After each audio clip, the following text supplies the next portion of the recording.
వేసుకుని ఆయిల్ వేడెక్కిన తర్వాత ఉల్లిపాయలు పచ్చిమిరపకాయ ముక్కలు వేసుకుని బాగా మగ్గబెట్టుకోవాలి. ఉల్లిపాయ ముక్కలు మగ్గిన తర్వాత 1 స్పూను అల్లం వెల్లుల్లి పేస్ట్ వేసుకోవాలి. 1 స్పూను ధనియాలు జీలకర్ర పొడి వేసుకోవాలి.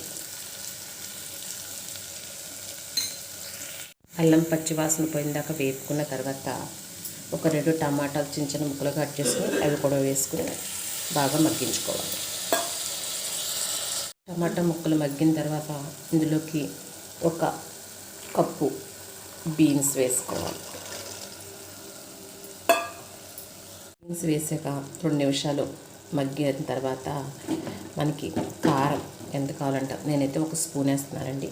ఎక్కువ తినేవాళ్ళతో ఎక్కువ వేసుకోవచ్చు, తక్కువ తినేవాళ్ళు తక్కువ వేసుకోవచ్చు. కారం వేసుకోవాలి. కొద్దిగా పసుపు,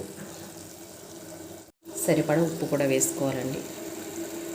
ఇప్పుడు దీనిలోకి 1 అర గ్లాసు వాటర్ వేసుకుని కుక్కర్ మూత పెట్టేసి 1 విజిల్ వస్తే సరిపోతుందండి.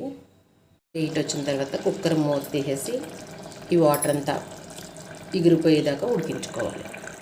ఇప్పుడు ఈ కూరలోకి 1 స్పూన్ గరం మసాలా వేసుకోవాలి. ఎగిరిపోయిన తర్వాత కొద్దిగా కొత్తిమీర వేసుకుని పొయ్యి కట్టేసుకుని వేరే గిన్నెలో తీసుకుంటే టమాటా బీన్స్ కర్రీ రెడీ.